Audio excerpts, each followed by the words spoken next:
ever wake up and your whole world just feels meh? Your inner battery is running on fumes. That used to be me 4 years ago. I would crush every work deliverable, yet it required a 10-minute pep talk to get out of bed each day. I put on a fake smile during the team's meetings when inside I felt flat and empty. Then I'd get to the end of the day and I would crash land on my couch, only to feel defeated and exhausted. The breakthrough came when I realised that I was outsourcing my mood to email pings and other people's urgency. It felt like I was living Groundhog Day, and that's when the high achiever in me decided it's time to start experimenting. Try tiny little things to see what worked, what didn't work.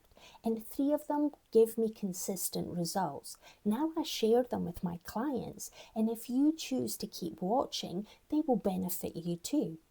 So grab a post-it note or a piece of paper and write down 5 to 10 things that will only take you between 5 seconds and 90 seconds maximum to actually do, that will shift you from feeling that meh kind of feeling to actually wanting to take some action. And make that list individual to you. There's no point in you putting down things that are going to take time and effort to actually do. You want kind of quick, actionable steps to take. For me, my list involves this kind of list of activities, and I've got that list on the back of my door on the bedroom, and then I've got another one on the fridge in the kitchen.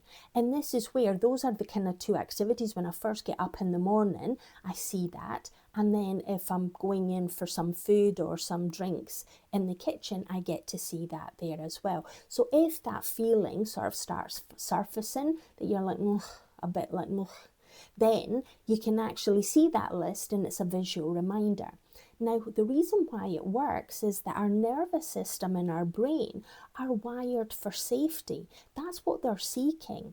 They want comfort. They want the familiar. So if you've got a list of activities that is visually to prompt you, then it'll help you take the action, and it needs to be small bite size.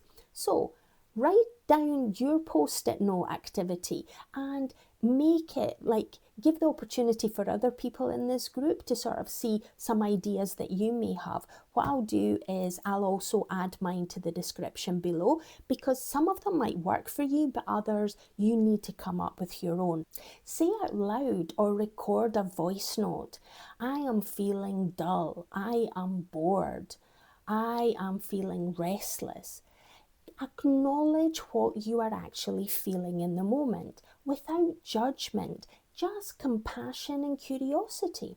Maybe even ask the question, what does this feeling want me to do? What does it want me to be aware of? Because sometimes it can feel dull or tired or bored or exhausted, and it might need a 30-second power nap. It might need some movement, a bit of fun, but you only will understand that if you ask the question and if you give it a voice, an opportunity to articulate itself. Now, I've mentioned this 3A's tool or exercise that I have used multiple times, and it's becoming aware of what you're feeling or thinking, articulating it and acknowledging it. And that way you reduce the intensity of the emotion, because let's get real, emotions only last between 30 and 90 seconds because they're waves, they come and go, and we need to get to the point where we acknowledge that we've got these feelings and we listen to them with curiosity and interest, and that enables us to take action to shift the way that we're feeling. So if it's a meh day and you want to do something fun and interesting, by asking it that question, you get to experiencing something that will bring you joy and contentment. And maybe it's in your menu, and maybe it's something else that you need to think of. When big joy just feels unattainable, then seek out tiny little sparks of awe and wonder and glimmer in your day, where you can tune in to the fact that being present is a miracle in its own self, and it doesn't have to be massive big actions. It just needs to be little tiny things that are going to inspire you that yes, the mehness isn't going to continue forever. So I've got my second list, and this is the kind of little micro magic moments for me. And this is, I wear soft, comforting clothing that makes me feel held and supported.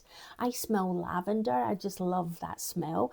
And when I take my first drink of matcha, I just inhale in the aroma of it and enjoy and savor the kind of sip that I'm taking. And this is about you finding, just like in the first mail menu, finding your list of activities. And for some of them, you can write them down. In others, you just need to put your hand on your heart and hear and feel your heart beating.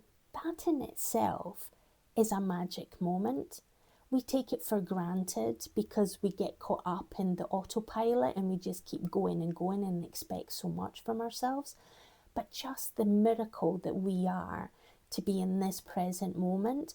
And yes, things might not be feeling great today. So let's not tinge it with a toxic positivity. But at the same time, let's acknowledge the fact that our heart is beating. And these moments of awe and magic actually create dopamine bursts within our brain and within our body. And that quietens down the inner dialogues. Our parts may be sort of like conflicting. The moment we just become present, slow down, and acknowledge the fact that we are a miracle that is got a beating heartbeat, and we are present and able to consume information on YouTube or wherever we're consuming the information from.